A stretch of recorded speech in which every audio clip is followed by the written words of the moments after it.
Muy buenas noches nuevamente. Gracias por tu asistencia a todos los participantes y bienvenidos a este espacio abierto titulado Vicisitudes del trabajo clínico en la pandemia.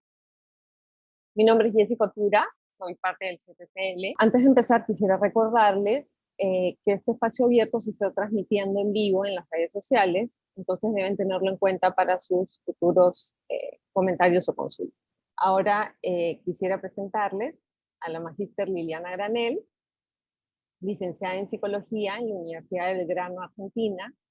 Realizó estudios de formación psicoanalítica en la Sociedad Argentina de Psicoanálisis y estudios de psicoanálisis de niños con la doctora Aurora Pérez.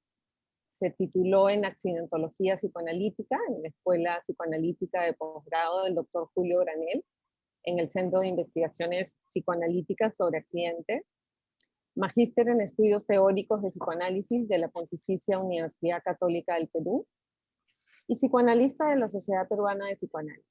Actualmente jefe de cátedra y profesora titular de metapsicología y atiende pacientes y niños y adultos en su consultorio privado.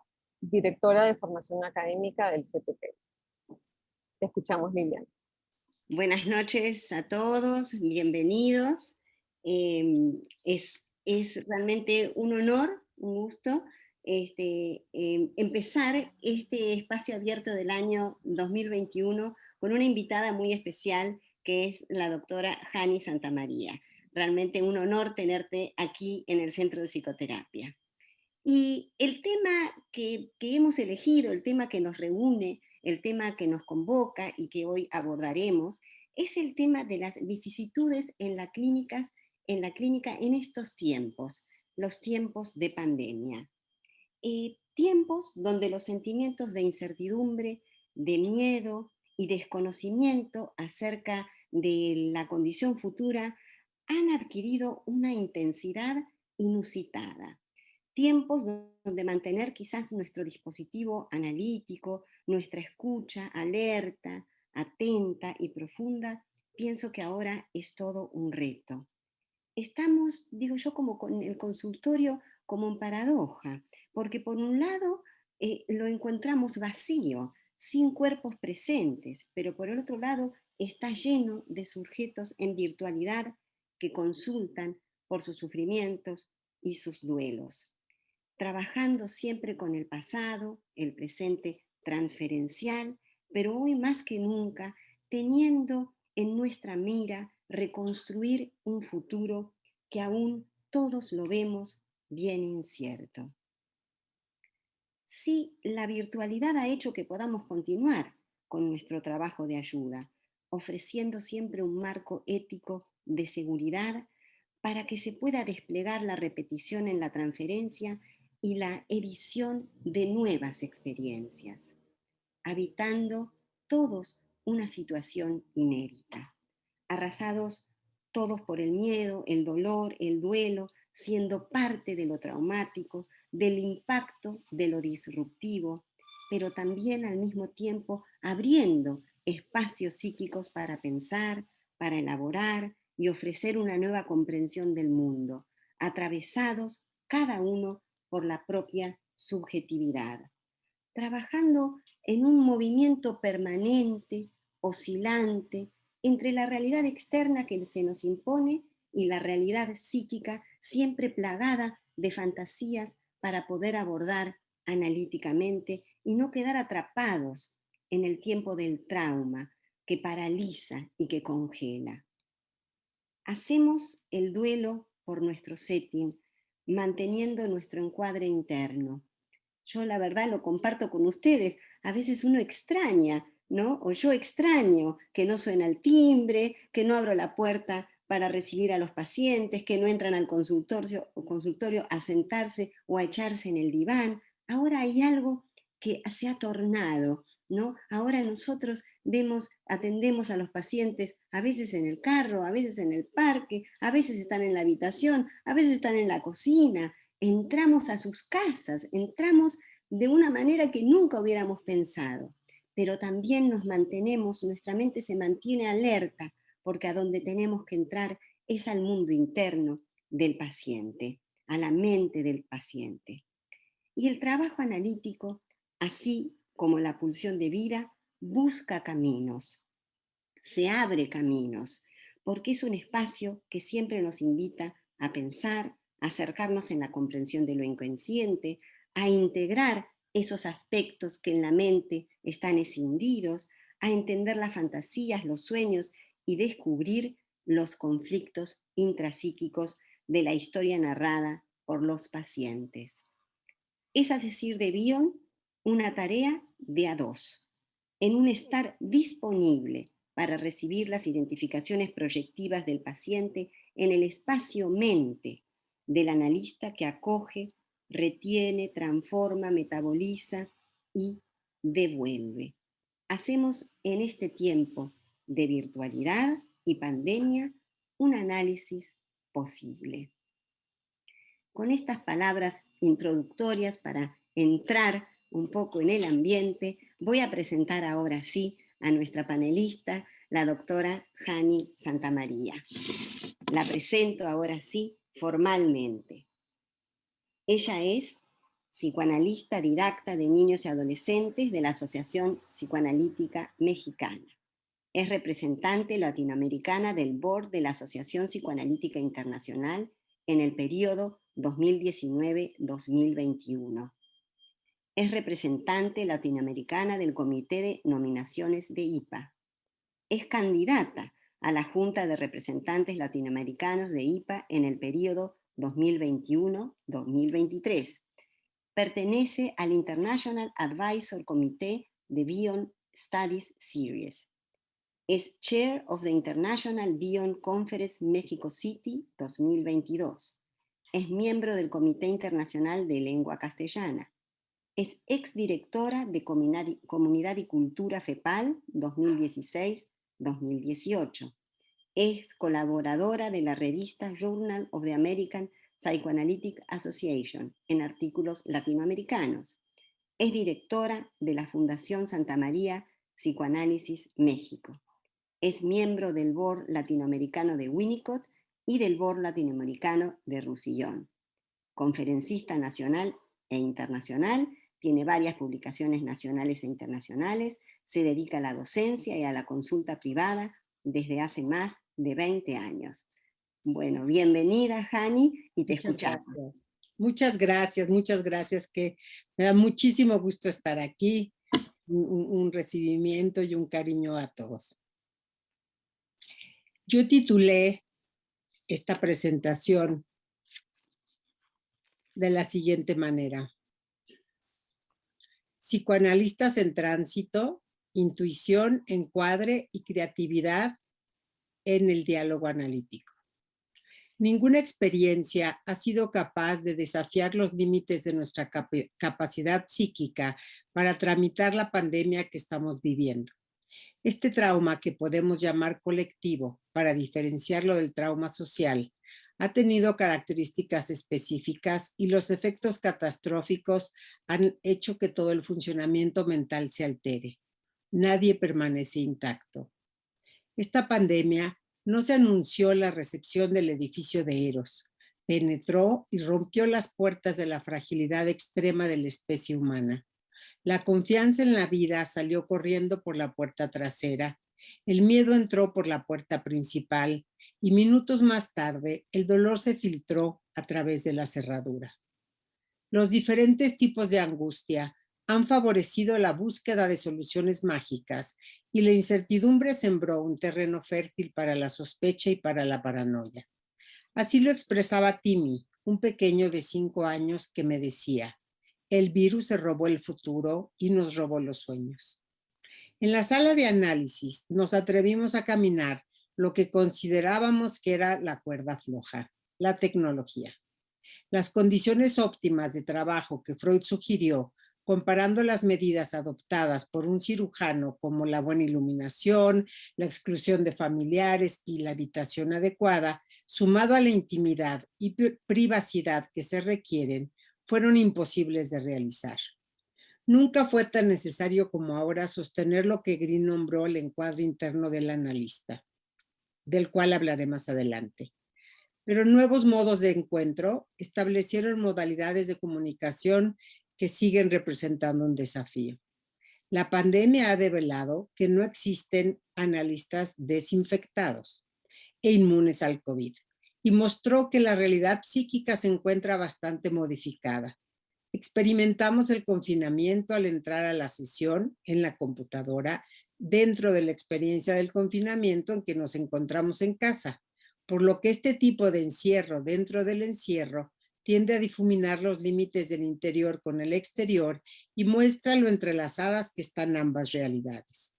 El espacio y el tiempo en la vida cotidiana, en la que la muerte y sus amenazas son omnipresentes, adquieren una calidad de irrealidad a medida que por turnos se dilatan y se comprimen entre sí, alternando nuestra percepción y el mundo interno al que pertenece. Todas estas dimensiones del tiempo operan en la temporalidad subjetiva, en el aprecu de un análisis que eventualmente dará sentido a todo lo vivido. En sintonía con este pensamiento, la respuesta de los profesionistas de la salud mental ante la pandemia se dirigió a la búsqueda de desplegar matrices simbólicas que llamé en otros trabajos bálsamos emocionales. Múltiples sociedades y centros de salud erigieron centros de apoyo emocional. Inmediatamente construyeron dispositivos académicos con el fin de mantener todos los proyectos institucionales en el territorio de la continuidad. Articulamos herramientas técnicas y esto hizo posible continuar en contacto con pacientes, supervisandos y alumnos. Y en solo unas pocas semanas tuvimos que convertirnos en nativos digitales. Esta modalidad ha brindado información que de otro modo podría escapar a nuestra atención. Algunos aspectos que no habían aparecido en el setting físico, el encuadre, formaron parte de las cadenas de asociaciones, a menudo como vehículos de emociones no simbolizadas. La función de Reverie de Bion operó como condición para lograr el desarrollo de una conciencia capaz de tolerar los hechos. Formamos grupos de trabajo para conversar sobre el impacto de la tecnología en el setting analítico, sobre los límites de lo analizable y sobre situaciones que aún siguen siendo desconocidas, pero que nos hacen sentir acompañados cuando las compartimos, porque en realidad es difícil dar cuenta de un proceso en el que continuamos inmersos y no estamos preparados para entender de todo el origen de esta pandemia. No sabemos con certeza sus implicaciones, tanto las inmediatas como las futuras. Lo que sí conocemos y convocamos es la propuesta que Pichon Rivière escribió en 1971. En tiempos de incertidumbre y desesperanza, es imprescindible gestar proyectos colectivos desde donde planificar la esperanza junto a otros. Así que agradezco a Liliana Granel, a Roxana y al Centro de Psicoterapia Psicoanalítico de Lima, especialmente a Daniel y Olinda Dreyfus, por la invitación a gestar proyectos y a conversar sobre las vicisitudes del trabajo clínico en la pandemia. Con esta invitación en mente, empecé a pensar qué puedo compartir sobre mi experiencia clínica el día de hoy. En el presente trabajo, me propongo establecer un diálogo entre los siguientes conceptos: intuición, encuadre y creatividad. Propongo mirar los movimientos y o rupturas en el encuadre a través de la intuición con el fin de capturar la creatividad y la verdad última que siempre está en tránsito. En el intento de responder a estas preguntas, elegí como compañeros de ruta a Wilfred Bion, a Donald Winnicott y a André Green, porque me parecen colegas adecuados para transitar en los círculos de la experiencia. Su obra está llena de gérmenes transformacionales, pero por cuestiones de espacio no podré detenerme en el análisis de todas sus aportaciones. Destacaré solamente algunos conceptos como intuición en Bion, creatividad en Winnicott y encuadre interno en Green, porque considero que estos conceptos brindan destellos de luz para iluminar la oscuridad de las coordenadas que estamos atravesando. Realizaré un breve recorrido sobre el concepto de encuadre apoyado en Blecher y en Green para después ensamblar mi propuesta en el terreno clínico. En el artículo de encuadre y psicoanálisis, Blecher menciona que ningún proceso puede darse si no hay algo dentro de lo cual éste pueda transcurrir. Esos carriles por los que se desplaza el proceso se refieren al encuadre. Es decir, Para que el proceso se desarrolle, tiene que haber un encuadre que lo contenga. Cuando hablamos de un proceso analítico, estamos considerando implícitamente que está la situación analítica. Una tesis básica del artículo de Blecher es que la situación analítica configura un proceso y un no proceso que se llama encuadre. Y uno de sus postulados es que en la parte inmóvil y muda del encuadre se depositan predominantemente ansiedades psicóticas. Una experiencia que todos hemos tenido es que a partir de una ruptura de encuadre aparecen configuraciones en el material muy interesantes. Coincido con Blecher a que esto no nos autoriza en modo alguno a modificar el encuadre con fines experimentales. El encuadre, como el niño, nos dice Blecher, solo se siente cuando llora, y su investigación se dirige precisamente a ese encuadre, que no llora, que es mudo. El autor mostró que era la parte simbiótica, la parte más arcaica de la personalidad, la que se depositaba en el marco terapéutico y que el marco permanecía en silencio mientras no fallaba. Detengámonos ahora, por un momento, en la noción misma de ruptura de encuadre. Si queremos definirlo objetivamente, la ruptura de encuadre consiste en algo que altera notoria y bruscamente las normas de tratamiento y modifica por consiguiente la situación analítica, independiente de quién lo altere. El encuadre recibe influencias del medio social en el que el análisis se desarrolla y esto es inevitable. Como lo señaló Echegoyen, el encuadre debe legítimamente modificarse a partir de los elementos de la realidad a la que en última instancia pertenece.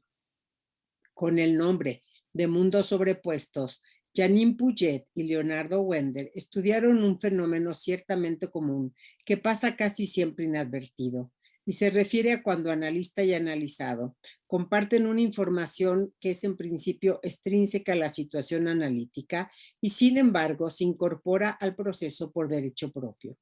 El analista se ve así de pronto en una situación donde está de hecho compartiendo algo con su analizando, lo que le hace perder la protección que le brinda el encuadre y lo expone a fuertes impactos contratransferenciales. Green, por otro lado, diferencia en el encuadre dos fracciones, la matriz activa y el estuche. La matriz activa la propone como la parte dinámica, la fracción constante, la define de naturaleza dialógica y está constituida por dos polos. Del lado del paciente, la asociación libre, del lado del analista, la atención flotante. Este es el núcleo fundamental del método psicoanalítico que permanece siempre siendo el modelo de base. La fracción constante se combina con variables a las que llama el estuche y estas variaciones del encuadre tienen el sentido de crear condiciones de posibilidad para el trabajo de representación. Es en esta línea que Green desarrolla la noción de encuadre interno del analista y se refiere que está el fundamento es el análisis del analista. Los analistas estamos tan acostumbrados al hecho de que el vínculo entre analista y paciente tiene que ser verbal, que ciertas implicaciones de esto pueden pasar desapercibidas.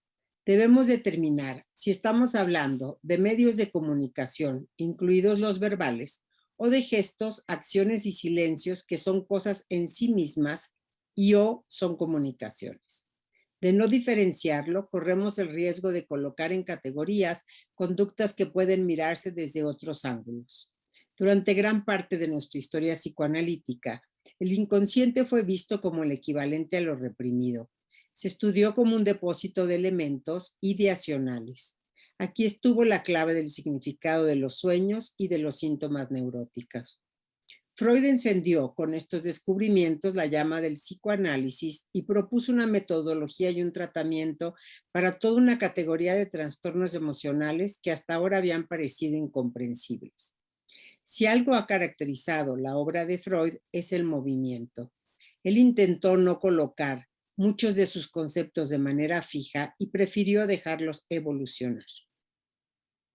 Un movimiento significativo de la segunda topografía de Freud fue el descubrimiento de que cada psique contiene áreas y fuerzas estructuradas, representadas, y no estructuradas, no representadas. lo que significa para la teoría clínica que debemos distinguir entre lo reprimido o inconsciente dinámico, los pensamientos están organizados, y el inconsciente no estructurado, que consiste en una fuerza sin significado. Incluidos en este último están los precursores de los pensamientos que esperan la transformación que les permite emerger en múltiples significados. Apoyado en este modelo, Bion sostuvo que la parte neurótica de la personalidad contiene una barrera de contacto formada por elementos alfa pensables que dividen la conciencia de lo inconsciente y la vida de vigilia del sueño. Es la barrera de contacto la que hace posible la comunicación a través del significado fijo y estable de las palabras. La parte psicótica está estructurada por una pantalla beta que permite la comunicación solamente a través de evocar sentimientos masivos en el otro. Dado que ahora se puede suponer que cada personalidad está compuesta por partes, podemos observar que ambos discursos que componen el diálogo analítico se presentan en dos niveles. En palabras de Grotstein, suceden al mismo tiempo, pero en diferente nivel. Y en todos nosotros están entrelazados y operan de manera simultánea. El autor inglés propuso que la intuición y la propuesta de sin memoria y sin deseo, que también agregando la capacidad negativa de Keats, son el instrumento mediante el cual podemos captar y recibir todas las evocaciones inconscientes que los pacientes nos inducen para ser transformados y utilizados como bloques de crecimiento mental. Para que se genere movimiento, agrega, la presencia y la ayuda del analista son fundamentales. Como lo mencionó Green, el paciente demanda las funciones mentales del analista, ya que las estructuras de significado del paciente han quedado temporalmente fuera de servicio. Al trasladar el foco más allá de la neurosis e incluir la comprensión de un inconsciente no estructurado, se ilumina, de acuerdo a Bergstein, un área de la mente que no está incrustada por completo en el lenguaje y por lo tanto no puede abordarse con las herramientas habituales. Es una parte de la personalidad donde la experiencia permanece a nivel de sensaciones. Nuestro problema, se pregunta Bion, es cómo vamos a ver estas cosas que no son visibles. Las realizaciones con las que trata un analista no se pueden ver ni tocar. La ansiedad no tiene forma, ni color, ni olor, ni sonido.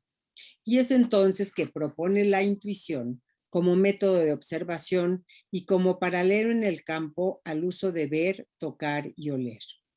Esta intuición permite discriminar si el lenguaje está siendo utilizado para obstruir la comunicación y facilita la manera en la que uno puede moverse dentro del espacio entre dos mentes, gracias a la cual podemos ponernos en contacto con la mente del paciente en momentos tan difíciles, en donde la brecha entre nosotros parece inaccesible e impenetrable y podemos atravesarla y penetrar el miedo que existe entre entre el otro y uno mismo en un momento en el que el encuadre ha sido revolucionado.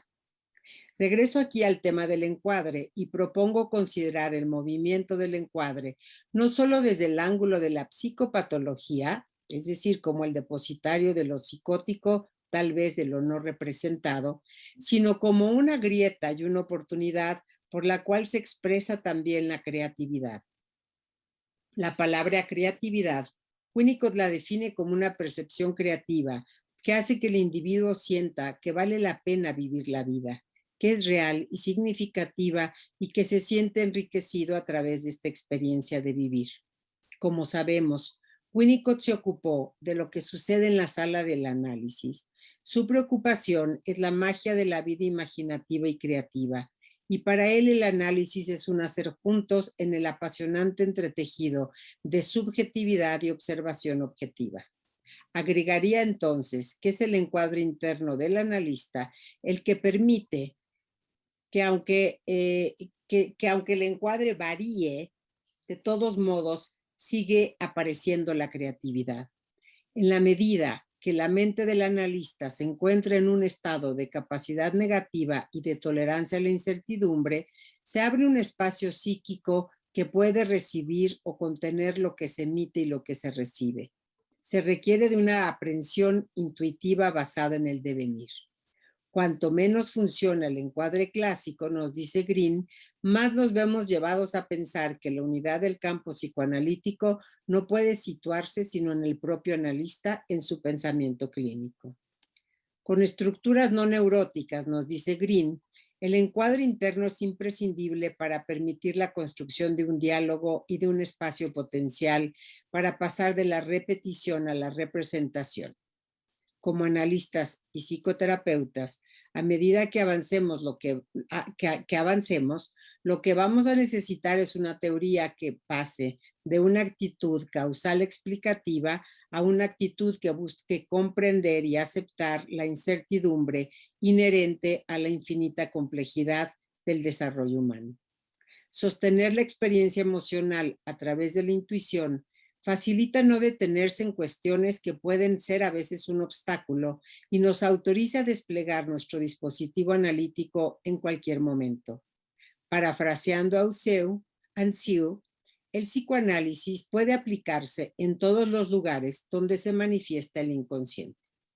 Es desde este vértice que cobra sentido la frase de sin memoria y sin deseo, porque esta actitud nos permite trabajar con lo que tenemos en el aquí y el ahora y no con lo que quisiéramos tener.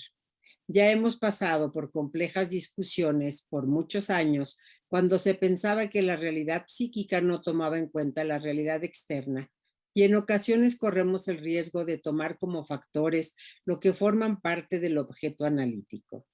La ausencia del cuerpo presencial, el uso de una pantalla, la dimensión sensorial, que pierde algunas características de las corporales y otras variables, la lista es muy larga, son factores que acompañan a la modalidad de trabajo y sin embargo tienen un impacto en la diada, pero solo son elementos que dependen de una función y la potencialidad creativa consiste en no detenerse ni fijarse a los extremos, sino consiste en sostener una función que siempre está en tránsito. En palabras de Bergstein, apreciar la fugacidad y el movimiento del significado requiere la liberación de nuestro control sobre una realidad bidimensional, por lo que debemos estar preparados para estar lo más cerca posible de nuestros pacientes con el fin de ser uno con la realidad última. Demos un salto a la clínica, trataré de ilustrar la relación entre intuición, creatividad y encuadre. Me gustaría presentar 3 momentos breves analíticos de 3 pacientes. Sofía es una pequeña de casi 9 años de edad que inició un proceso terapéutico hace casi 4 años. Hace algunos meses, en la primera sesión por Zoom de la semana, antes de prender mi cámara, escuchó que yo tosía. Había tomado agua de manera rápida. Inmediatamente me dijo angustiada, Hani, ¿estás bien? Prendí mi cámara y le respondí que sí, pero me di cuenta que ella empezó a sollozar. Y le dije, ¿qué sucede? Me dijo, me asusté. Pensé que podías estar enferma. ¿Pensaste que podría tener COVID? Me dijo, sí, el COVID mató a la mejor amiga de mi mamá. Tengo miedo. Y le dije, lo entiendo. ¿Te asusta que también puedo morir? Hizo un silencio, dejó de llorar y me dijo, sí, aunque sé que no, se pueden morir todos menos tú. Y le dije, ¿cómo es eso? Es que tú eres responsable. Cuando iba a tu consultorio, siempre antes de salir, me decías, ponte el suéter. Por eso no te vas a enfermar. Y nos reímos. Esto dio lugar a recuerdos sobre mi consultorio. Después inició un juego donde realizaba varias actividades en una ciudad para niños. Le comenté que era parecido a un centro recreativo donde los niños obtienen dinero y premios a través de trabajar y de cuidar al ambiente y me respondió, sí, es igual, solo que este juego lo hicieron para que mientras no podemos salir, lo juguemos en la computadora. Le pregunté, ¿y cuando termine la pandemia lo van a quitar? Me dice, no sé, a lo mejor lo dejan en las 2. Segundo ejemplo. Laura es una joven de 21 años que me comentó en una sesión que si las circunstancias de la pandemia no mejoraban para el siguiente ciclo escolar, en agosto, iba a suspender un año la carrera porque las prácticas en el campus universitario eran fundamentales para el tipo de carrera que estudia. Me sorprendió su comentario, sobre todo porque es una joven a la que le ha costado mucho crecer. Ha desplazado este temor en el área académica y por diferentes motivos bien racionalizados, tiene 2 años de retraso en los semestres, por lo que de suspender otro año, alargaría su terminación. Ella insistía en que ya había perdido un año por estudiar en línea. Le pregunté si sentía lo mismo conmigo, es decir, si sentía que el año que llevamos trabajando vía Zoom lo sentía como una pérdida de tiempo, y me respondió, no, en la terapia no lo siento. Como estaba en diván, no te veía más que al principio y al final. Sí extraño que siempre que iba camino a tu consultorio era un momento en el que pensaba en mí. Y aquí a veces no lo puedo hacer porque me cambio de cuarto rápido para tener privacidad. Espontáneamente surgió el tema sobre las diferencias de la terapia en presencia y vía Zoom, y respondió que solo sentía diferente los silencios, que cuando había un silencio a veces no sabía si se había cortado el internet o simplemente yo estaba en silencio esperando que ella hablara. Me angustiaba mucho, ahora es menos, y he cambiado. No pensé que pudiera hacerlo si no te veía. Este diálogo transferencial nos permitió indagar los miedos que siente respecto a crecer. Cuando ella nació, la madre tuvo depresión postparto y esta experiencia, entre otras, la ha colocado en un rol de hija perfecta que no hace ruido para no molestar a nadie. Esta relación de dependencia materna encuentra un momento perfecto desde el punto de vista psicodinámico para postergar la autonomía que se espera lograr una vez concluida una carrera. Estos silencios representaban esa ausencia que ella no ha podido transformar en lenguaje porque le evocan sentimientos de incertidumbre mucho mayores que cuando trabajábamos en persona. Me convertí en testigo de varios niveles de funcionamiento en la narrativa de vida de ella. Ejemplo 3. Recibí hace algunos meses un mensaje de una mujer. Me solicitaba un análisis presencial explicando que tenía las vacunas y podía acudir de manera presencial. Agregó además una serie de condiciones que requería para llevar un proceso. Me dio la impresión de que las principales dificultades de esta señora eran mayores porque esa realidad que la agobiaba era su propio estado mental. Le expliqué que por ahora no atendía de manera presencial y le ofrecí buscar referencias, pero ella se molestó. No supe más. Pasaron algunas semanas y me volvió a escribir. Agregó que había tenido contacto con un analista, pero no se había sentido cómoda.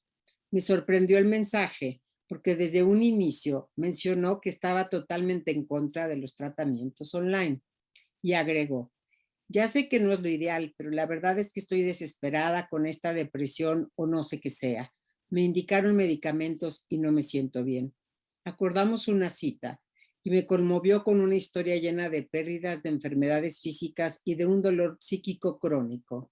Es posible que esa triste historia de vida haya evocado en mí una respuesta apoyada únicamente en el mundo externo, en el sentido de que le pregunté por la región geográfica donde se encontraba, con la excusa de que una vez que regresara al trabajo de manera presencial, era importante considerar el tiempo de traslado. Y su respuesta me sorprendió porque respondió, vivo en X zona geográfica, pero si usted me dice que tengo que ir a Cuernavaca, una ciudad a 2 horas de donde vive, yo iré a Cuernavaca.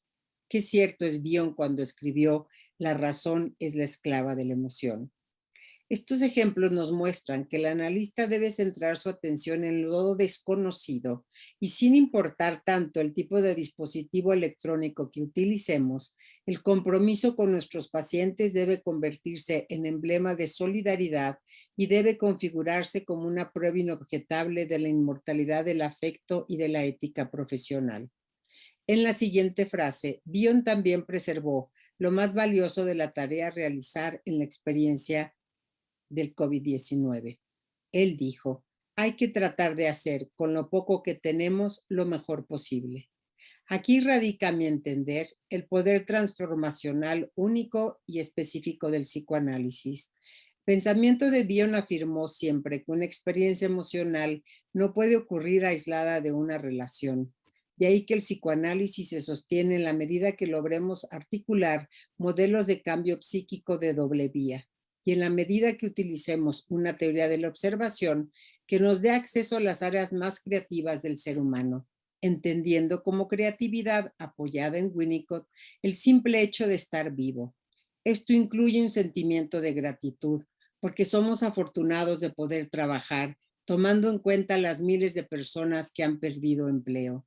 Conversar y compartir momentos de la experiencia clínica, como el día de hoy, siempre está en un momento de tránsito y nos brinda puntos de referencia que nos ayudan a navegar a navegar y a evitar un naufragio en estas aguas tormentosas de la experiencia de la pandemia.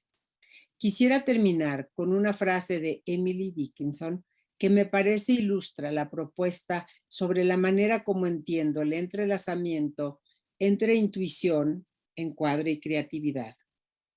Ella escribió: nunca sabemos lo alto que estamos hasta que se nos pide que nos levantemos. Muchas gracias. Hola, yo quería preguntar, ¿cómo creas el vínculo cuando recién empiezas un proceso terapéutico, como el caso que contaba Hani de esta persona que te llamó? Si es más fácil, sin duda, trabajar con un paciente que ya conoces, que confía, que cree en ti, que cuando recién te va a conocer esa persona. Hay muchas posiciones respecto a colegas que consideran que es mejor no trabajar, digamos, no recibir pacientes nuevos. En mi experiencia, apoyada en estas ideas que compartí el día de hoy, sin duda alguna, hay pacientes que nunca he visto, no sé cuánto miden, no sé, digamos, nos vemos del pecho para arriba, no, digamos, físicamente puede haber cierta curiosidad de esta presencia física, pero para mi sorpresa, porque elegí estos 3 ejemplos por las lecciones que estos pacientes me dan, lo que me enseñan, no hay un obstáculo en términos de yo sentirme diferente, es decir, la escucha, a pesar de que, por ejemplo, los pacientes que yo tenía en diván cuando venían aquí, como lo dice la joven del ejemplo 2, me decía, en realidad te veo un minuto cuando entro y luego te veo otro minuto cuando me voy. Es decir, lo ponía ahí. Evidentemente que eso no es todo, pero pienso que es importante que cuando tienes la actitud que Harry Guntrip, en el análisis que tuvo con Winnicott y con Fairbairn, escribió un artículo sobre estos 2 análisis y me gusta una frase que con la que él termina el artículo que dice, se recibe del análisis lo que se deposita en él. Es decir, los pacientes que requieren un tratamiento, la idea de si es en Zoom, si es por Skype, si es por teléfono, es decir, con todas las modalidades y variedades que hay para el tratamiento, no las considero un obstáculo porque la escucha traspasa ese nivel concreto de relación. Sin duda quedan estas, como decía al principio, curiosidad, queda la fantasía, cómo será el consultorio, cómo trabajará, pero no veo yo una diferencia que diga qué gran diferencia. Pacientes que llevan trabajando conmigo un tiempo y que continuaron esta modalidad con los pacientes nuevos que he recibido, o sea, niños y jóvenes ni se diga porque para ellos este es su ambiente, su hábitat. Entonces ellos no ven una diferencia y con el adulto tampoco expresan el deseo de que sea presencial, pero no he tenido una experiencia la que empieza en un proceso y después por razones externas llamadas porque Zoom o porque se corta la comunicación suspenda. Entonces, no sé si, porque tu pregunta en cuanto a cómo crear el vínculo, por eso pensé en esta frase de Harry Guntry, porque me parece que la disposición y el compromiso a trabajar y a ofrecer esta escucha, si es bien recibida, ellos continúan el tratamiento en espera de que pueda ser presencial, por supuesto. Hola, muchísimas gracias, doctora Santamaría, por sus aportaciones. Yo tengo una pregunta para usted. Tengo una paciente de 27 años. El motivo de consulta es dificultad para relacionarse con los demás, así como demasiada inseguridad en sí misma al grado de no hablar con nadie por temor a decir una tontería, con esa palabra utiliza ella. Bueno, llevamos 6 sesiones y desde la primera sesión en Zoom, ella me pidió no prender su cámara. Yo le pregunté que por qué y me dijo que no quería que la viera porque tenía miedo. Entonces yo decidí respetar esta decisión de no prender su cámara. Pero sinceramente no sé, yo le dije también que si en un futuro, cuando ella se sintiera lista, podía prender la cámara. Me dijo que no lo creía, pero que lo iba a intentar. Entonces, no sé qué hacer en este caso o si esto no puede repercutir en el proceso que ella inició. Bueno, apoyada también en estos conceptos que despliego como la capacidad negativa, tolerar lo que no sabemos, lo que no observamos, no veo que haya ningún problema. Yo he tenido algunas experiencias donde me piden que no quieren tener la cámara prendida y lo respeto. Me parece que es más un problema que se define y se resuelve en la diada, pero no lo veo necesariamente como un indicador psicopatológico, como que quien prende la cámara tiene un mejor diagnóstico que el que no la prende. Me parece que es algo muy individual. Me transmites de lo que me compartes una persona muy frágil, muy frágil y muy vulnerable. Entonces me parece que debemos respetar estas áreas. Y a veces la angustia del analista por tratar de seguir modelos de lo que te dicen que debe de ser, ¿no? Es lo que hace que pierdas esta singularidad y esta diada particular que tienes con esa persona. Aquí abajo lo que leí es que alguien dice, Paula Palacios, tal vez es necesario abordar la resistencia o resistencias del analista. Es que sí, que pienso que este es otro de los problemas o de los prejuicios que tenemos como preconcepciones, como un molde de lo que es un análisis, como uno de los prejuicios o no sé qué palabra utilizar, pero son como vicios, les llamo, de pensamiento. Es cuando se dice que si el paciente falta es una resistencia. Sí, la ausencia, sinónimo de resistencia. El que no paguen igual. Es decir, si nosotros hacemos fórmulas, las resistencias, como sabemos, están tanto en el paciente como en el analista. Y hay distintos tipos de resistencias. Si nos apoyamos en Freud tendríamos que especificar si las resistencias están dadas por el ello, por el yo, por el superyo. Y entonces tendríamos que hacer un análisis más preciso de qué tipo de resistencias están.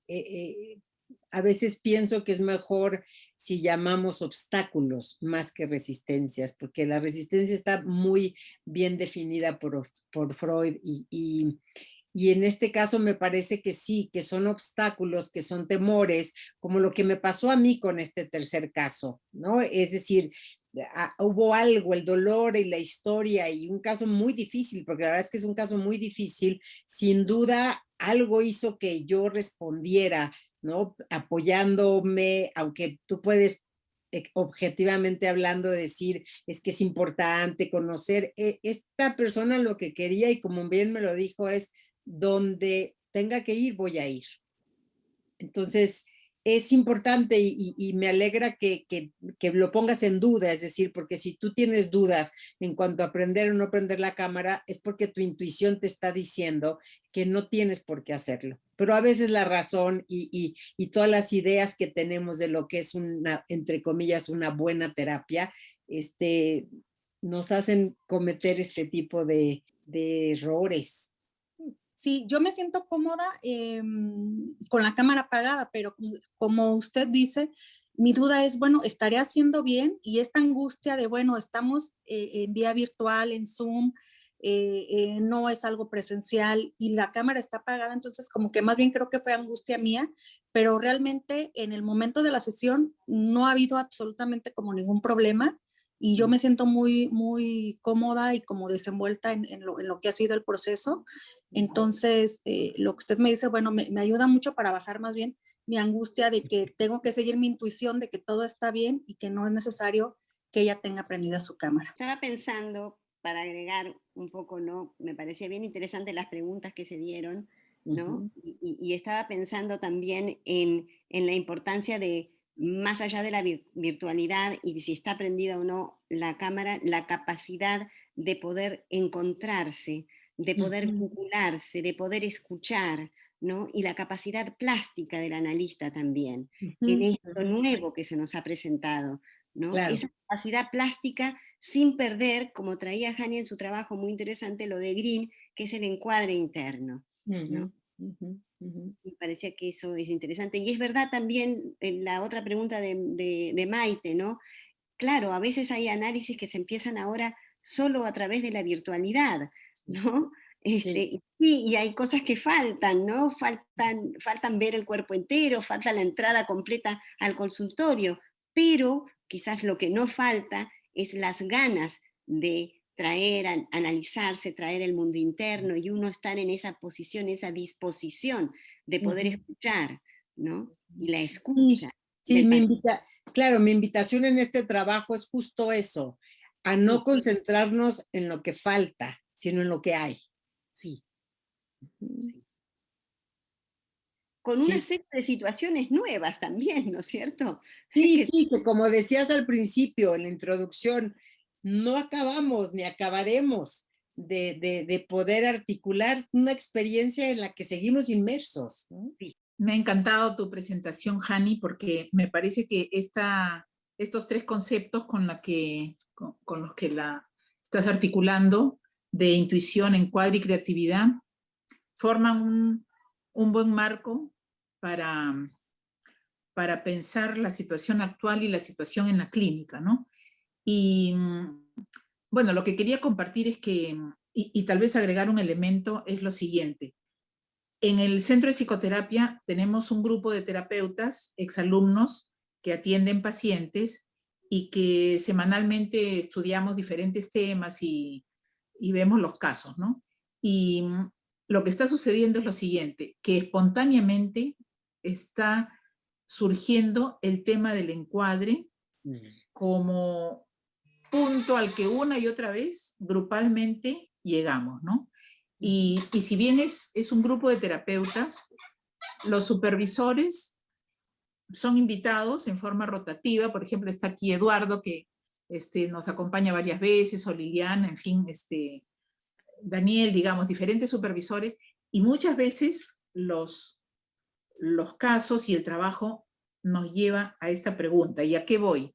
A que esta situación y su procesamiento tal vez no es posible hacerla cada uno solo, sino en alguna medida en este tipo de situación, hoy contando con tu presencia y tus aportes con tanto gusto, en el que juntos nos enfrentamos con todo este tsunami, me viene el término de un autor, ¿no? Con toda esta situación de tanta intensidad, de tanta dificultad, pero de tanta oportunidad y desafío a la creatividad, de tanta, de modo insospechado para todos, de supervivencia del instrumento, del rol, del encuadre, de la identidad y de las posibilidades de trabajo, ¿no? Por ejemplo, ahora en la tarde he tenido una sesión con una niña de puber de 10, 11 años, y al lugar donde, al dormitorio donde siempre tenemos la sesión, ha incluido esta vez a la niñita, que es ella es hija única, a la niña que es hija de la señora que trabaja en la casa, a una amiga y a su perrito, a jugar a la guardería. Bueno, creo que nada más tengo que mencionar. Muchísimas gracias, Jani, un gusto tenerte acá. Sí, efectivamente, esto pasa todo el tiempo. Y fíjate que es muy interesante lo que estás diciendo, porque me animé digamos, a jugar con estos conceptos precisamente por lo que tú estás compartiendo, porque también yo recibo todo el tiempo, es que hoy pasó el perro, es que hoy mientras estaba en sesión le estaba dando a comer al gato, es que hoy pasó, digo, esto, desde esto hasta todos estos memes y todo lo que existe, ¿no? Cuando estás en la sesión terapéutica con niños, adolescentes o adultos. Entonces, la invitación que yo hago, apoyada en que lo verbal no necesariamente es lo analizable o lo analítico, digamos, ¿no?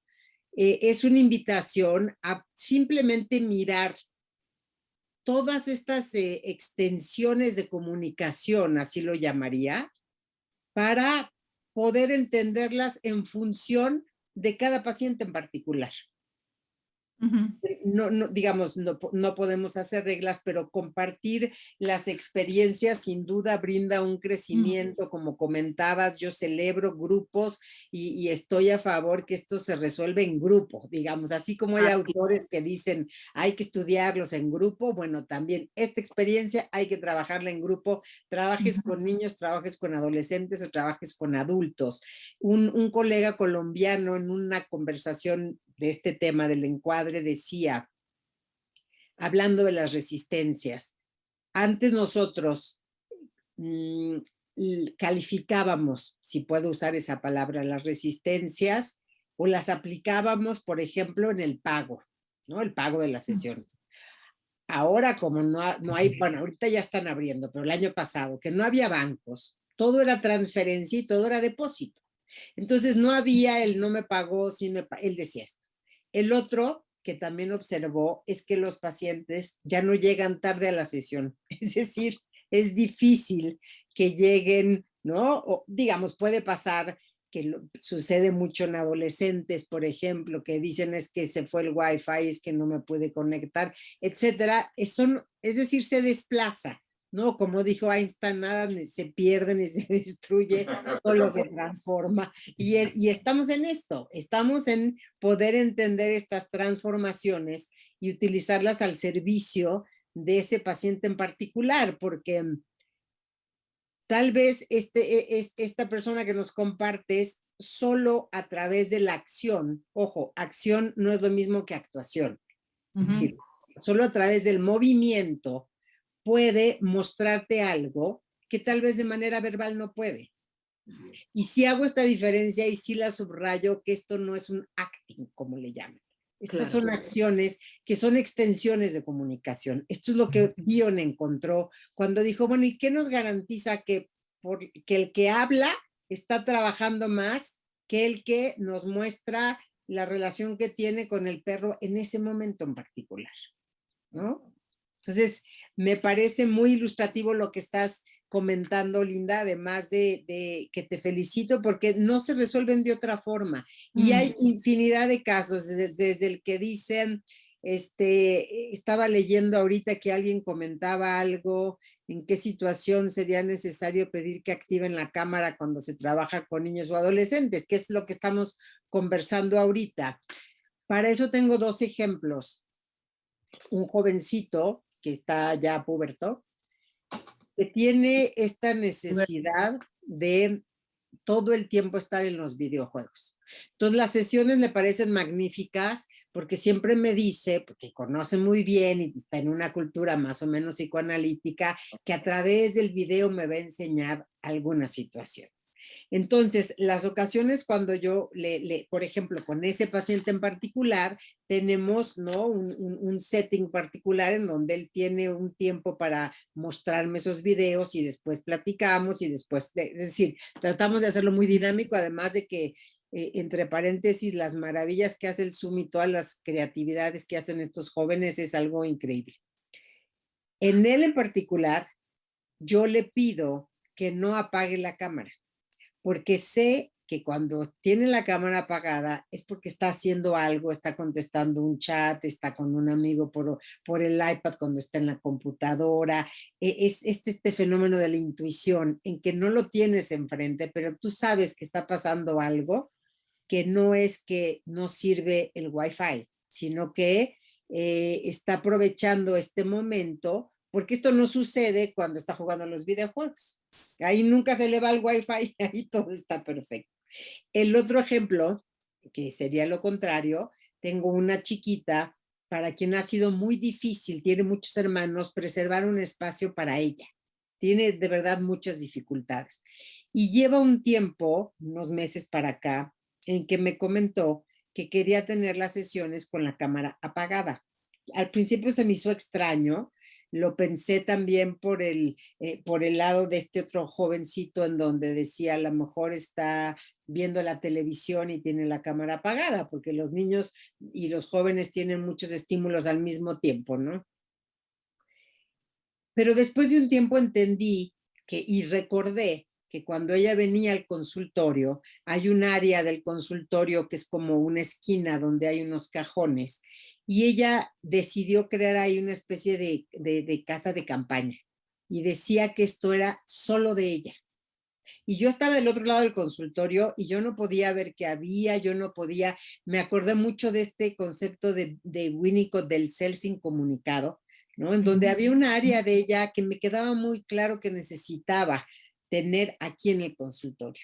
Y entonces al evocar este recuerdo, lo enlacé o pensé el apagar la cámara desde esa misma línea, que ella estaba necesitando preservar un espacio, además de todo lo que se pone en juego, de quién enciende, quién inicia y quién termina las sesiones, que en esta niña en particular era importante que ella siente y se apropie del lugar de las sesiones. Entonces, en este caso sí lo permití. Son los dos ejemplos que se me ocurren porque lo importante es qué función está teniendo, qué es lo cuál es el deseo, qué se está jugando en el tener la cámara prendida o en el tener la cámara apagada, tanto por el lado del paciente como por el lado del analista también, ¿no? Bueno, primero que nada, agradecer el gusto de ver a Hani Santamaría en estas lides y podernos encontrar nuevamente y tener la sensación de estar trabajando juntos, a pesar de la distancia, juntos, ¿no? Y eso me lleva a la reflexión, pregunta siguiente: ¿cómo esta situación de pandemia mundial nos agarró primero de manera tan imprevista que nos puso a todos en shock, pacientes y analistas también, ¿no? Y cómo también a lo largo de todo este periodo hemos desarrollado esto que tú decías de la creatividad. No nos quedó otra, ¿no? La situación nos ha obligado a desarrollar una serie de herramientas, estrategias, cuidando ese encuadre interno, pero a desarrollar una serie de nuevas herramientas como a poder seguir en esta tarea analítica. Y también nuestra reflexión sobre la angustia, ¿no? Porque pienso que el paciente estaba angustiado, pero el analista también. No sabíamos qué iba a pasar con nuestro ámbito, pero también con nuestra profesión. Entonces, qué interesante esto que tú has subrayado del encuadre interno que nos has servido como de brújula para seguir adelante, y ahorita mismo nos está ayudando a poder reflexionar en conjunto de una manera tan simpática, estando tan lejos y a la vez tan cerca, ¿no? Entonces, eso creo que hay que agradecer.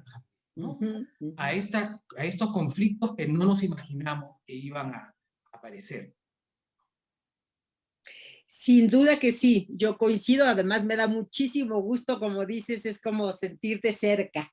Me da mucho gusto verte, escucharte.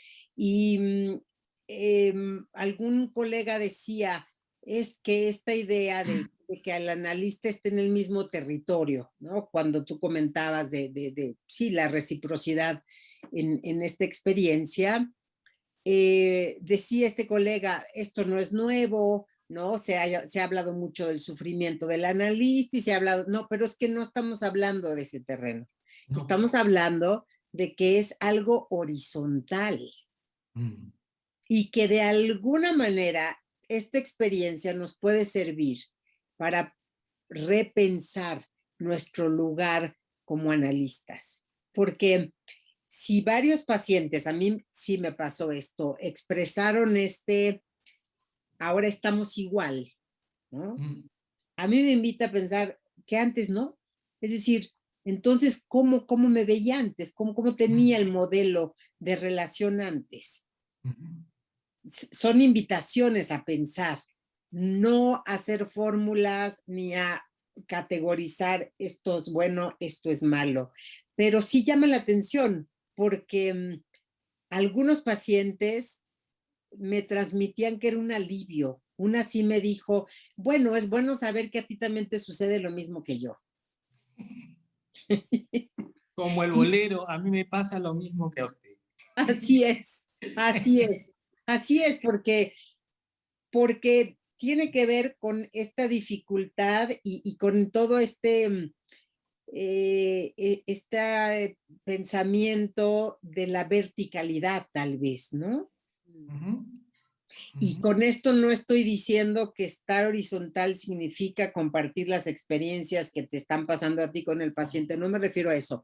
No. Me refiero que sí nos invitan a pensar todo el tiempo, porque de esta forma, que alguien lo comentaba hace rato, también sucede, me puede decir cosas que no me diría si estuviéramos en presencia. Entonces, un poquito la invitación es como viene, conviene. Es decir, la invitación es que si seguimos pensando lo que no tenemos, lo que sí tenemos, no lo vamos a poder trabajar. Es como el mito de la olla del arco iris, de que al final del arco iris está la vasija con monedas de oro. Si estamos pensando en ese allá, las monedas que seguro hay en el camino no las vamos a poder observar. Entonces, es una invitación a esta actitud. Y bueno, en cuanto a herramientas creativas, ¿quién mejor que tú, querido Eduardo, para enseñarnos sobre creatividad? ¿Quién mejor que tú? Gracias, Jani. Un gusto tenerte acá. Igualmente, igualmente. Y sí, fíjate que ahorita que se hace la creatividad, a mí lo que me interesa, porque además creo que no se acaba de entender del todo, es que es muy lindo que Winnicott defina creatividad como la simple, aparentemente simple, la simple alegría de estar vivo, ¿no? Es un concepto que me gusta mucho, porque sin duda está presente. Todo paciente que sigue el tratamiento con nosotros ahora está mostrando esto que Winnicott habló. Jani, te quería preguntar si tú has trabajado antes o si estás trabajando o has comenzado a trabajar con pacientes mexicanos fuera del país, personas que te hayan contactado, por ejemplo, durante este tiempo de pandemia, porque, digamos, trabajar virtualmente con pacientes fuera del país permite también ver temas de migración, donde la persona se tiene que redescubrir en un nuevo medio. Entonces, le añade capas adicionales de dificultad al trabajo, ¿no? Claro. Sí, ahorita hace rato que Eduardo comentaba también esta experiencia. Muchos colegas, cuando empezó la pandemia, recuerdo que decían, yo esto lo llevo haciendo hace mucho tiempo, yo llevo trabajando por esta modalidad desde hace no sé cuánto, pero no estamos hablando de la cantidad de pacientes que se veían, que además no me gusta la palabra distancia, porque como lo dijo bien Eduardo, distancia, cercanía, no sé, pero que mencionaban esto, ¿no? Que decían, esto no es nuevo para mí. Para todos, lo que empezó en marzo del año pasado es nuevo. Estamos tratando de acomodarlo de la mejor manera, apoyados en la experiencia previa que muchos veían pacientes por esta vía. Yo sí he tenido experiencias tanto de jóvenes que empecé a tratar aquí y se fueron a estudiar, digamos, la carrera, regresaron de manera presencial y ahora están de manera online. Y me parece que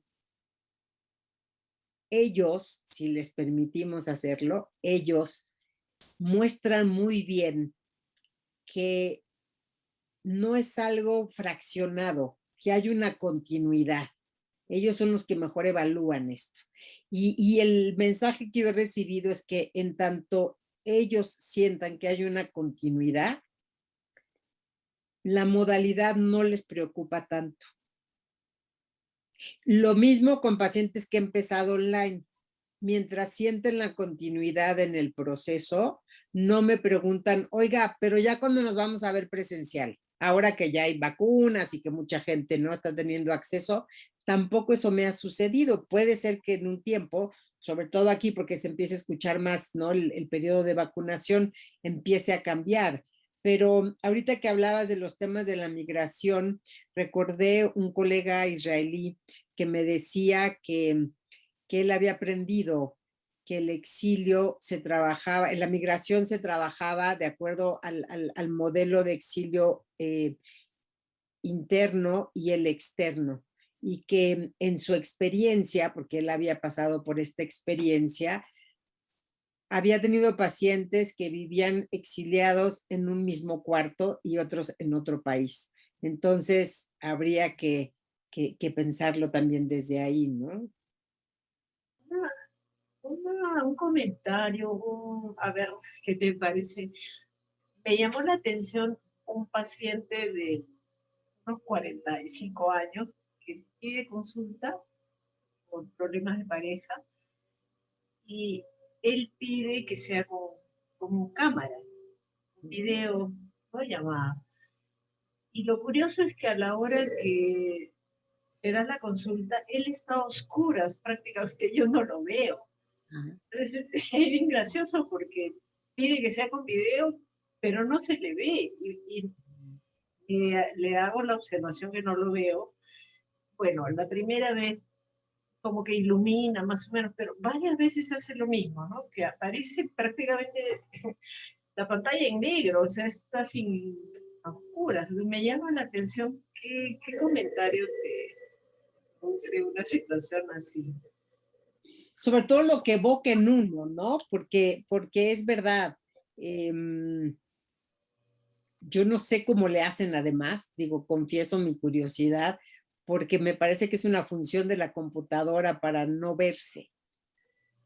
Pero tal vez él está y no está, tal vez es lo que tú estás queriendo decir, que te da la impresión que sí está y al mismo tiempo no. Como me daba la impresión de que, o sea, sí se le veían sombras, ¿ah? No es que ha puesto en negro. Una impresión de como que no quiere ser visto. ¿No? Claro, pero me parece, digamos, a mí me parece muy bien que observes qué sucede, porque tú le haces la observación y él sigue haciendo lo mismo, ¿no? Me recordó este concepto de lo negativo, ¿no? De André Green y bueno, que empezó con Winnicott en cuanto a cómo a veces a través de la ausencia están presentes, como si la única forma de estar presentes fuera a través de la ausencia, de no estar. Es una paradoja muy curiosa, pero yo la he visto en algunos pacientes también que apagan la cámara o que casi no los veo. Y como dijo Bion, la intuición es el ojo de la mente. Entonces, no me preocuparía tanto si ya le hiciste estas observaciones y él sigue haciendo lo mismo, tal vez todavía no tiene el equipo para observarse a sí mismo. Por eso tal vez requiere estar a media luz, como dicen. El psicoanálisis va siempre de la mano de la capacidad de buscar transformación, y por eso estamos en esto, ¿no? De esto que ha pasado tan terrible a todo mundialmente, le encontramos una posibilidad de transformación, de seguir atendiendo a los pacientes de esta manera y ayudando. Pero hay algo que me pregunto y lo comparto con ustedes, que si bien nos adaptamos y que si bien el vínculo se puede dar, sí, pero hay algo que a veces algunos pacientes me dicen y que me quedo pensando, y es que cuando la sesión termina, o cuando llegan, cuando era presencial, y por ejemplo la sesión termina, hasta llegar a las casas tenían un tiempo. Ese tiempo de subirse al auto o caminar o tomarse un transporte público, y se quedaban en la mente ocupados, digamos, con lo que se había trabajado en la sesión. Y eso sí no, es más difícil, porque la idea es, bueno, termina la sesión, se cierra la computadora y tienen que irse no sé, a preparar la comida a los hijos, ¿no? Y ahí hay algo, ¿no? Como que interfiere, ¿no? No sé, lo dejo como una cosa para seguir pensando en esto nuevo que todos estamos viviendo, ¿no? Sí. Ese autoanálisis, ¿no? Que a nosotros como analistas a lo mejor no nos pasa, porque nosotros cerramos la computadora y tenemos un rato hasta que llama al otro paciente. Pero el paciente que se va, no. Sí, completamente de Como una acuerdo. inquietud para dejarla ahí para seguir en el debate, digamos, ¿no? Sí, sí, por supuesto. Fíjate que esta joven, la de la carrera universitaria, me comentó eso. Me dijo, no has sentido cambios no me lo dijo así, pero en el contenido de lo que trabajamos.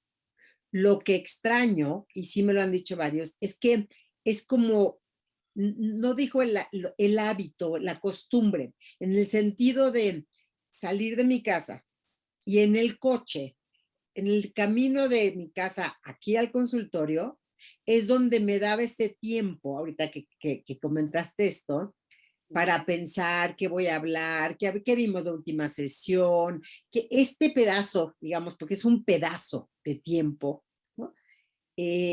Lo extrañan más que si le digo o no le digo, si le interpreto el sueño o no, más que el contenido de la sesión, este tipo de comunicación, ahí está puesto el contexto emocional, el contenido emocional. Estoy muy de acuerdo contigo y claro que es material para seguirlo pensando. Sí. Hola Jani, ¿cómo estás? Qué gusto. Yo quería comentar mi experiencia como paciente y también como terapeuta. O sea, cuando comenzó la pandemia, también tuve un receso con mi analista de 2 o 3 semanas, porque decía, no, yo me gusta el contacto, la voz, todo lo que implica estar en presencial, ¿no? Y cuando ya vimos que la pandemia se iba para largo, ya pues igual, ¿no? Ya todo fue por videollamada. Y era muy escéptica, pero definitivamente sí lo siento como que estuviéramos frente a frente, ¿no? Y me ha pasado que últimamente tuve varios pacientes nuevos y una de ellas, bueno, con todos la cosa ha fluido, pero una de ellas, que es así adolescente y risa y todo, me dice, ¿y qué pasaría cuando nos veamos de frente? ¿Cómo va a ser cuando nos veamos de frente? Porque ahorita yo te conozco desde acá y nos reímos y todo, pero igual me saludarás, nos saludaremos, nos abrazaremos. Y quería compartir eso, que los pacientes llegan a pueden hacer un vínculo así, ¿no? De confianza, de decir, de pensar cómo será cuando nos veamos, como que es lo del revés, ¿no? y que sí, se puede construir eso. Quería compartirlo. Te agradezco porque coincido contigo, todo lo que se despliega en el encuentro. Sí, gracias. Bueno, buenas noches a todos y a todas. Qué interesante escuchar tantas cosas estimulantes, provocadoras y también que ponen en palabra cosas que imagino que son común a varias de las personas que están acá, ¿no? Yo quería compartir algo a propósito de lo anterior que se estuvo conversando, que Liliana lo mencionó también como esa dificultad o ausencia de transiciones entre las diferentes actividades o momentos de la vida cotidiana, que es parte de lo que se ha perdido ahora, ¿no? Digamos, poniéndolo en esos términos. Y yo estaba participando en una experiencia de apoyo psicológico a un grupo grande de profesionales en una empresa, en un programa, digamos, de intervenciones de apoyo cortas, muy enfocadas en reactivar un poco algunos recursos concretos en la vida de la gente para que se restablezcan dentro de ese contexto. Y un poco en la experiencia, conversando con otros colegas en supervisiones y leyendo algunas cosas sobre lo que se iba entendiendo que cambiaba con la pandemia, pasó a ser una recomendación concreta en mi trabajo con estas personas, el hecho de sugerirles prestar atención a eso, a las transiciones y al tiempo que se dan entre una cosa y otra, con cosas muy concretas como ya, cuando terminas de trabajar, no te pares ahí mismo, date un rato para darte cuenta cómo estás, cámbiate los zapatos o ponte otra ropa, o muévete a otro espacio, o date un rato para ir a tomar un vaso de agua, así sean 5 minutos, antes de ir a ver a tu pareja, a tus hijos, hacer lo siguiente, etcétera. Y no sé, sospecho que no es tan sencilla esa traducción o aplicación al contexto de una sesión analítica, pero pienso que también es un tiempo en el que algunas medidas concretas quizás pueden ser parte de las recomendaciones o las conversaciones en el setting, ¿no? Yo a veces trato de darme un tiempo antes de mi sesión, yo como paciente, no siempre lo logro, pero sí me doy un tiempo después. Y ahora no tengo el tiempo para caminar saliendo del consultorio y caminar un buen rato antes de tomar algún transporte, pero sí puedo a pasear mis perros y me doy un rato solamente para como caminar con todo lo que ha pasado, ¿no? Al aire libre, que además es algo que hace falta ahora y que es especialmente, desde mi experiencia, necesario para tramitar el post de la sesión, ¿no? Que ocurre igual dentro de un espacio cerrado. Es verdad, coincido contigo en este tsunami que deseo, Linda, sí, es un tsunami sin duda. Está todo sobrepuesto. Las mamás que tienen hijos chicos, por ejemplo, están en su sesión y entra el niñito que ya se le descompuso, que la Miss le pidió un lápiz, que no puede prender la computadora, que ya no se ve, a mí me ha pasado, ¿no? Con las mamás que está todo y al mismo tiempo también tocan el timbre porque trajeron la comida, es decir, y estas personas a mí me han dicho cómo extraño lo que Liliana y tú están comentando, cómo extraño ese momentito en que mi terapia era para mí, porque hoy día lo único que hago, me dicen, es que me cambio de cuarto. ¿No? Entonces, me parece muy bien que favorezcas o que trates de favorecer el suspiro, ¿no? Porque en ese suspiro, en ese respiro, entra y sale algo y estamos a veces tan saturados de tantas actividades. A mí me ha tocado, como lo comentaban también hace rato, tener sesiones con los papás de los niños en la camioneta de la mamá, porque ya sabe que si no se va al coche y dice que va no sé dónde, le van a llegar los 3 niñitos atrás. Entonces, insisto, me parece que es bien importante y que estamos teniendo una oportunidad muy valiosa de mirar el contexto. También tuve la oportunidad con una chiquita que tenía esta saturación y que hace rato hablé de ella, que como esta sensación de estar muy aplastada por los hermanos, de no tener un espacio, de no tener literal un espacio a veces hasta físico, además del emocional. Y cuando yo la empecé a ver online, en verdad sentí lo que ella sentía, porque sí era muy impresionante que en una sesión donde además vive en una casa que hay muchos cuartos, no es como otras familias donde pues uno toma la terapia en el baño y otro en la cocina y otro en la recámara, ¿no? Le interrumpían y le interrumpían y le interrumpían y yo empecé a sentirme muy molesta y pensé, ¿qué manera de escenificar lo que tanto tiempo me dijo aquí en el consultorio?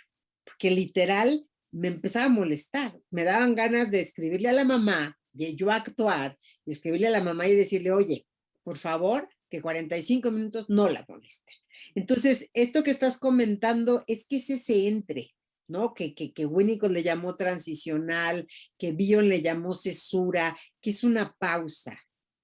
Cuando las cosas están sobrepuestas, no puede la mente manejarlas y termina aventando todo. Entonces, que tú invites y sobre todo que tengan claro por qué se requiere de una pausa para que haya continuidad, es muy importante.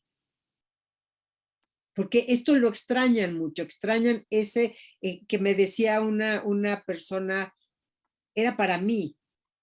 Objetivamente hablando, mi pensamiento sigue siendo para ti, pero ella me está hablando desde lo subjetivo, desde la sensación que está teniendo, que a pesar que está en su casa y que podría ser muy favorecedor porque no tiene que manejar 20 minutos, que es lo que hacen venir acá, le daba otra cualidad el venir hasta acá. Tengo el ejemplo contrario también, un chico que empezó a decirme que no quería ya terapia, que porque sentía que no avanzaba, porque sentía que no trabajábamos mucho, etcétera, etcétera, pero mi intuición me decía, esto tiene que ver con algo más. Y después de varias sesiones y de hacer indagaciones y de un tiempo, él me confesó que cuando venía aquí, decía, voy a mi terapia, nadie sabía dónde iba a veces, no tenía que anunciarlo, pero tenía un temor y tenía la sensación de que en la familia él era, entre comillas, el loco, ¿no? Porque era el que iba a terapia. Y entonces, esta sensación de que él se iba a un lugar privado y tenía que tomar la sesión, le desagradaba. No era el contenido. Entonces, esta experiencia también a mí me dio mucho para tratar de entender, y a veces sí se los pregunto, ¿cómo es el contexto? ¿No? ¿Cómo planeas tu sesión? Si cómo la familia lo sabe, no lo sabe. Me ha tocado también casos en que alguien abre la puerta y dicen estoy en sesión y se ve que las personas se van, pero otros les dicen estoy en sesión y de todos modos la empleada se pone a limpiar la casa, es decir, son tantas, ¿no? Las observaciones que estamos recolectando que en verdad creo que el psicoanálisis tiene vida larga con todo esto que estamos ahorita experimentando, pero te felicito, es central entender que la pausa, sin esas pausas no hay continuidad. Muy interesante las ideas que nos has planteado. Y bueno, yo rápidamente planteo una posición que es, yo soy terapeuta en formación del CPPL de tercer año y mi práctica ha empezado virtual. Y justo es, bueno, ya hice el duelo el año pasado de no tener al paciente frente a frente, al paciente o a la paciente. Y justo este año tengo una paciente con la que me pasó algo bastante interesante y me remitía al concepto que proponías de extensiones de comunicación, ¿no? Esta paciente cambiaba sus fondos en el Zoom, o sea, el fondo lo cambiaba y hubo una sesión en la que me quedé mirando el fondo y la escuchaba, ¿no? Entonces, el fondo me estaba relatando, o sea, o comunicaba lo que ella me decía y me pareció loquísimo y claro, luego entendí que la escucha analítica también incorpora estos otros elementos, ¿no? O trata de, no sé si la palabra es forzar, pero trata de articularse en función de lo que tiene, ¿no? Y me pareció bastante, no sé, impactante descubrir eso y, bueno, lo relaciono, ¿no? Con tu concepto de la extensión comunicativa. Gracias. Sí, gracias por el ejemplo. Un chiquito me dijo un día, mira, ¿ves los 3 puntitos de la pantalla? Esos me dijo dónde estaban del lado derecho. Me dice, con esos 3 puntitos tú puedes vivir en el mundo que quieras. Dije, wow, podría yo hacer una psicodinamia o psicopatologizar, ¿no? Esta omnipotencia y omnipresencia que tiene, pero insisto, no sé si me dejaría algo mirarlo desde ahí o si adquiero más extendiendo la comunicación y tratando de recibir lo que él me ofrece, que son estos enlaces de los fondos de pantalla que yo no conocía. Entonces, visualmente a veces es así como a veces hay ausencia, a veces hay demasiada presencia. Y eso recibimos, con eso trabajamos todos los días.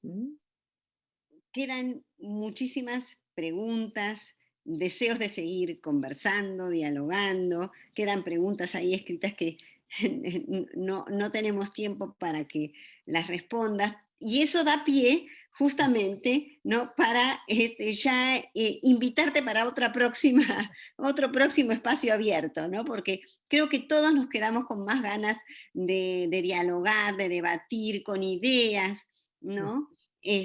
Así que sí, queda ahí una próxima invitación apenas con muchísimo gusto para organizar, ¿no? Y quiero realmente agradecerte, Hani, por tu trabajo, principalmente que has leído, que hay muchos conceptos ahí que quizás también con detenimiento me gustaría mucho también poder trabajarlos más o revisarlos, ¿no? Porque has traído un trabajo también metapsicológico, teórico también muy interesante, recorriendo Green, Bion y Winnicott, ¿no? Entonces ahí también queda pendiente seguir trabajando juntas. Sí, sí, Muchísimas al contrario, de verdad creo que parece claro que no existe una solución de una vez y para siempre, ¿no? Cada solución abre un nuevo universo y estoy muy contenta de haber estado en este universo peruano que me emociona, que le tengo un cariño muy especial, y por supuesto que habrá segunda, tercera, y también los espero para Beyond México 2022 en noviembre, que espero pueda ser presencial y que podamos tomar esos tequilas y podamos escuchar mariachis, todo lo que sabemos que existe, que ahora, como decía esta chiquita Sofía, está en pausa. Mientras tanto, nos podemos comunicar por esta vía. Excelente, excelente, muy bien. Muchas gracias. Muchas gracias a ti, muchas gracias a todos.